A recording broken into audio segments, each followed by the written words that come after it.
강경화 외교부 장관 드디어 미국하고 통화가 됐네요. 네, 그렇습니다. 틸러슨 미 국무장관과 어제 이제 밤에 통화가 이루어졌는데요.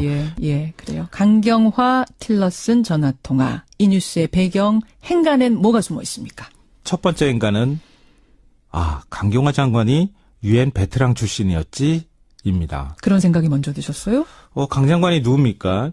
유엔 사무총장 정책 특보 출신이잖아요. 그렇죠. 인사청문회 과정에서 뭐 여러 위장전입이라든가 부동산 문제 이런 이제 문제 때문에 잡음이 좀 일기는 했지만 역대 외교부 장관이나 반기문 전 유엔 사무총장까지 외교부 장관으로 최적임자다 추천을 했을 정도로 다자 외교에는 강점이 좀 있습니다. 강점이 다자 외교예요. 그럼요. 예. 한 번도 못 만나본 사람하고 여러 번 얼굴 마주친 사람, 여러 국가들의 어떤 사람들을 알고 있다고 하는 것은 엄청난 자산일 수 있거든요. 그러니까 이분의 능력을 우려하는 분들도 대북 관계 요쪽을 잘 알 것인가 요거를 염려는 했습니다만 다자 외교에 있어서 인정을 그렇죠. 했던 사람이니까. 예, 맞아요.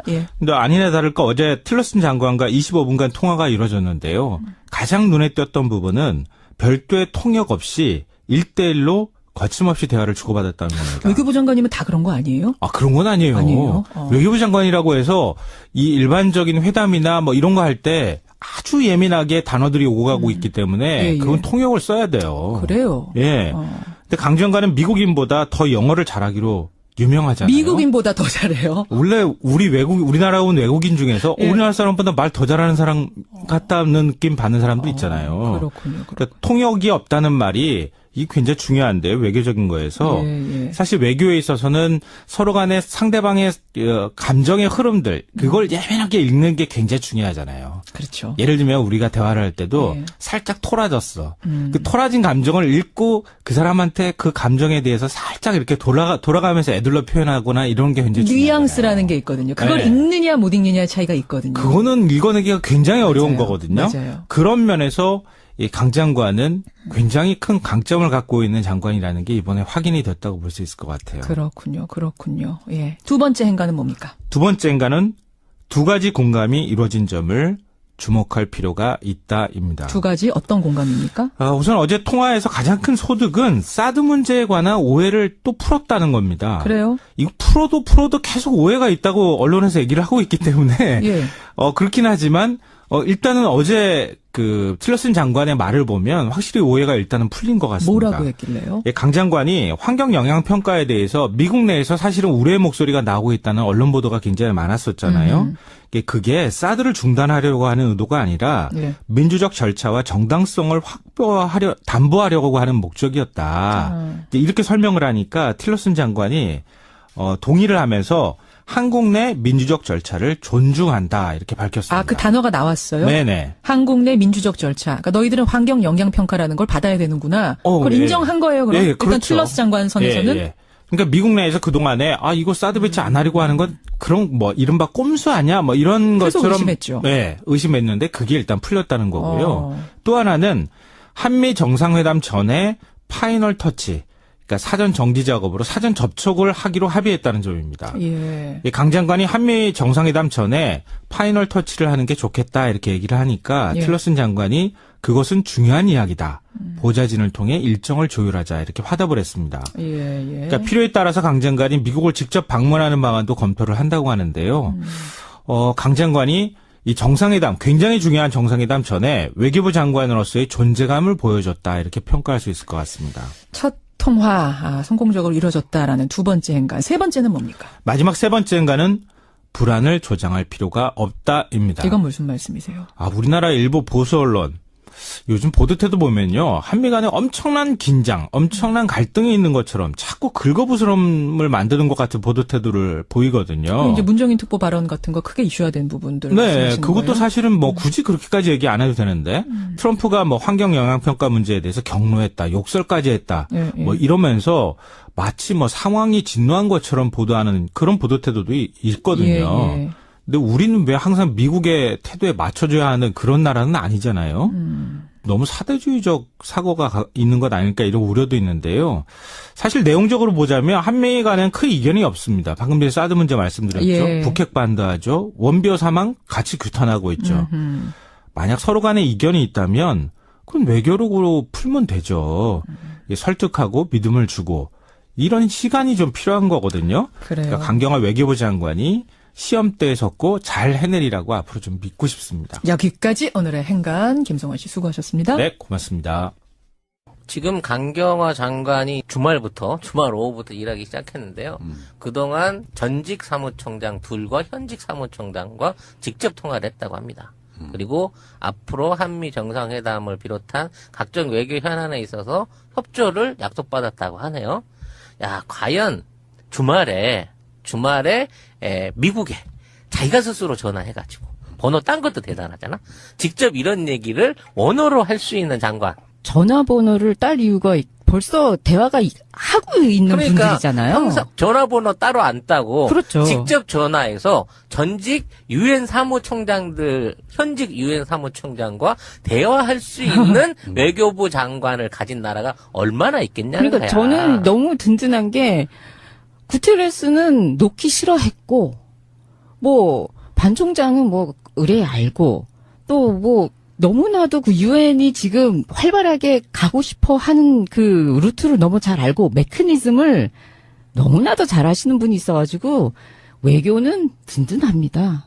든든합니다. 미국에서도 그렇게 오래 생활을 하셨고 트럼프가 어떻게 그 예측을 하고 어떻게 발동을 걸 건지 자체를 그냥 페이스 조절을 잘만 하시면 될 것 같아요. 그리고 특히 이번에 이제 국민 외교를 천명하면서 북핵에 능동적으로 대치하겠다는 얘기를 했어요. 나는 이 얘기가 그냥 허투루게 그냥 말로 던져보는 수사가 아닌 것 같아. 아니죠. 강경화 라인에 있어서의 어떤 강력한 대북하고의 연결고리 또는 이 외교적인 고리가 곧 발휘가 되는 모양을 볼 수 있지 않을까 하는 기대감을 가지고 하는 멘트를 들었거든요. 아, 이분은 콩고하고도 일을 했었고, 시리아하고도 일을 했었고, 그 북한하고 직간접적으로 외교를 하는 나라들하고 이미 접촉을 하고 일을 하셨던 분이라서요.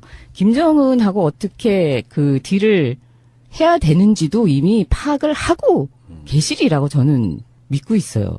강경화 외교부 장관은 어떤 사람입니까? 최초의 여성이자 비외무부 출신, 그리고 최초의 비서울대 출신 외무부 장관이 그래요? 되셨네요. 지금까지 서울대 출신들만 외교부 장관 했다는 거예요? 그랬나 봐요. 그래서 70년 외교부 역사상 최초의 이런 많은 수식어를 장관이 되었는데요. 이분이 98년에는 외교부 장관 특별보좌관으로 채용되면서 김대중 대통령의 당시 클린턴 미국 대통령과 IMF 외환위기 당시에 통역을 하면서 동시통역. 네, 김대중 대통령의 굉장히 사랑을 받았다고 합니다. 원래 처음에 KBS 영어 PD였다면서요? 네, 그때 당시에 잠시 영업 방송 아나운서 겸 PD를 2년간 했고요. 그 후에 남편하고 유학을 매사추세츠 대학에서 석박사를 하면서 그때 장녀를 낳은 걸로 알고 있습니다. 제가 아까 그 외모 얘기를 했는데 제가 사람 외모 얘기 잘 안 하잖아요. 네? 외모 얘기 절대 안 합니다. 여보세요. 외모 말고 손님들 올 때마다 네. 어쩜 그렇게 예쁘세요 하던 거 기억 안 나십니까? 그거는 외모가 아니에요. 저희 우리 김영삼 대통령이 그랬어요. 외무부 장관은 빠지시고. 외무부 장관. 그런데 저는 그 이분의 얼굴을 보면 인권에 찌들려 있다. 인권 때문에 굉장히 고뇌한 흔적이 얼굴에 배어 있다. 그런 측면에서 그 어찌나 사람이 저렇게 아름다울 수 있는 건가. 외모에. 고개 숙이고 머리가 흰머리 염색도 안 하죠.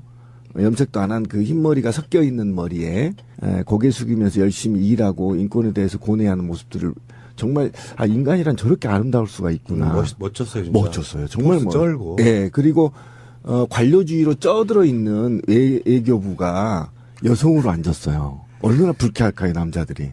자기는 외무고시 합격해서 다음에 내가 정관하려고 했는데. 그렇지는 않을 거예요. 왜냐하면 이게 단순히 그렇게만 바라볼 문제가 아니고 강경화 외교부 장관 그 후보자는 사실은 그 노무현 대통령이 외교부 국제기구국장으로 발탁을 했던 부분이고요. 그랬는데 그 하는 일이 인권에 관계된 일을 했는데 그 하는 일이 너무 마음에 드니까 코피 아난 사무총장이 그렇지. 노무현 대통령한테 졸랐어요. 달라고. 그래서 유엔에 들어가게 된 거예요. 결정적으로. 그랬고 그 다음에 반기문 총장 시절에 계속 그 특보 역할을 했고 그 후에 반기문 총장 후임 총장에 있을 때는 이제 반기문 총장이 임기가 끝나고 같이 끝내려고 했는데 후임 사무총장이 또 이거를 간청을 한 거예요. 남아달라고. 네. 예. 그러니까 이분은 사실은 비외무고시 출신이고 서울대 출신도 아님에도 불구하고 이미 외교가에서는 최고의 파워우먼, 파워 외교관으로 인정을 받을 만한 능력을 갖고 있는 사람이기 때문에 외교부에서도 그렇게 크게 반감을 갖기는 힘들 것 같아요. 외교부가 굉장히 폐쇄적이었었고요. 남성 중심이었고 에리트 중심이었어요. 그리고 이게 어쨌든 그런 사회에서 최초로 비외무고시 출신과 여성이 그 총지휘를 맡게 됐다는 굉장히 남성 중심의 에리트 주의자들은 불쾌하게 돼 있죠. 그런데 어쩔 수 없어요. 왜냐하면 이제는 실력이 검증받아야 장관 자리에 올라가는 시대예요. 이제는 권위 시대. 예를 들면 반기문 같은 실력도 없으면서 으름장거리는 사람들이 이제 이런 자리에 올라오고요. 그다음에 어쨌든 안토니오 구테호스 사무총장 인수팀장을 맡았고 정책특보로 임명됐었어요. 장관으로 하지 않아도 유엔에서 굉장히 중책을 맡고 향후에도 유엔에서 더 중책을 맡을 수 있는 실력을 검증받았다. 이렇게 보시면 되는 거예요.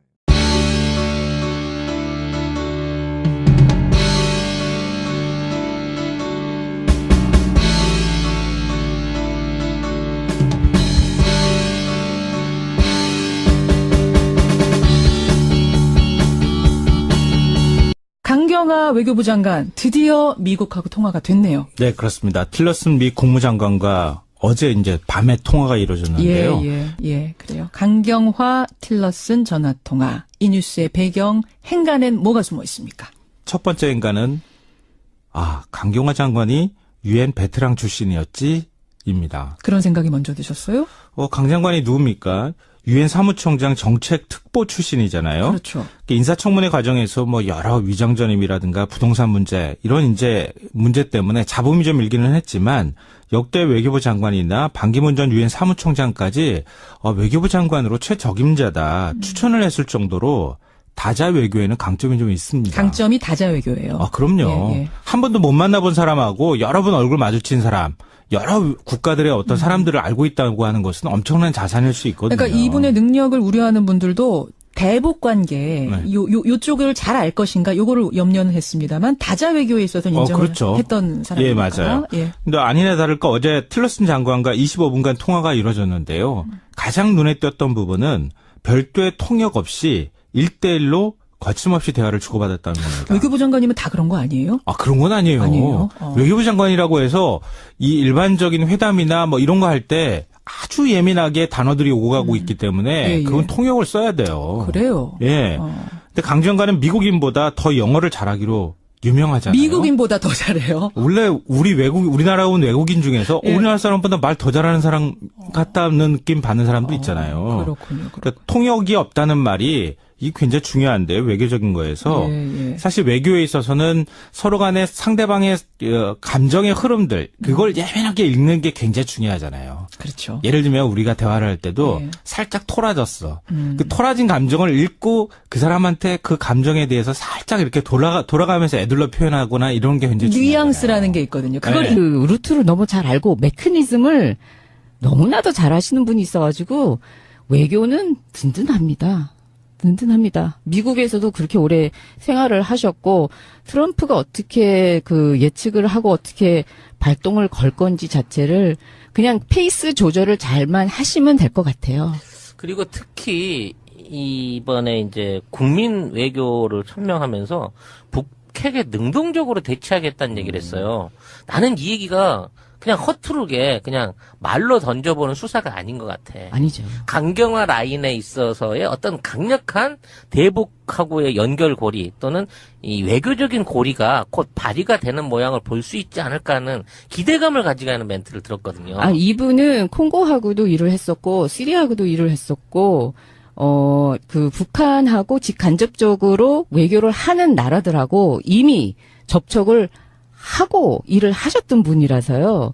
김정은하고 어떻게 그 딜을 해야 되는지도 이미 파악을 하고 계시리라고 저는 믿고 있어요. 강경화 외교부 장관은 어떤 사람입니까? 최초의 여성이자 비외무부 출신, 그리고 최초의 비서울대 출신 외무부 장관이 그래요? 되셨네요. 지금까지 서울대 출신들만 외교부 장관 했다는 거예요? 그랬나 봐요. 그래서 70년 외교부 역사상 최초의 이런 많은 수식어를 장관이 되었는데요. 이분이 98년에는 외교부 장관 특별보좌관으로 채용되면서 김대중 대통령의 당시 클린턴 미국 대통령과 IMF 외환위기 당시에 통역을 하면서 동시통역. 네, 김대중 대통령의 굉장히 사랑을 받았다고 합니다. 원래 처음에 KBS 영어 PD였다면서요? 네, 그때 당시에 잠시 영업 방송 아나운서 겸 PD를 2년간 했고요. 그 후에 남편하고 유학을 매사추세츠 대학에서 석박사를 하면서 그때 장녀를 낳은 걸로 알고 있습니다. 제가 아까 그 외모 얘기를 했는데 제가 사람 외모 얘기 잘 안 하잖아요. 네? 외모 얘기 절대 안 합니다. 여보세요. 애무 말고 손님들 올 때마다 네. 어쩜 그렇게 예쁘세요 하던 거 기억 안 나십니까? 그거는 외모가 아니에요. 네. 저희 우리 외모를- 김영삼 대통령이 그랬어요. 애무부 장관은 빠지시고. 외무부 장관.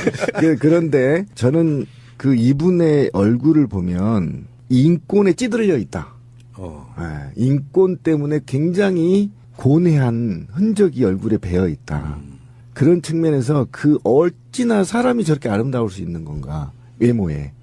고개 숙이고 머리가 흰머리 염색도 안 하죠. 염색도 안 한 그 흰머리가 섞여 있는 머리에 고개 숙이면서 열심히 일하고 인권에 대해서 고뇌하는 모습들을 정말 인간이란 저렇게 아름다울 수가 있구나. 멋졌어요, 진짜. 멋졌어요. 정말 보스 쩔고. 예, 그리고 관료주의로 쩌들어 있는 외교부가 여성으로 앉았어요. 얼마나 불쾌할까요, 남자들이. 자기는 외무고시도 합격해서 다음에 내가 장관하려고 했는데. 그렇지는 않을 거예요. 왜냐하면 네.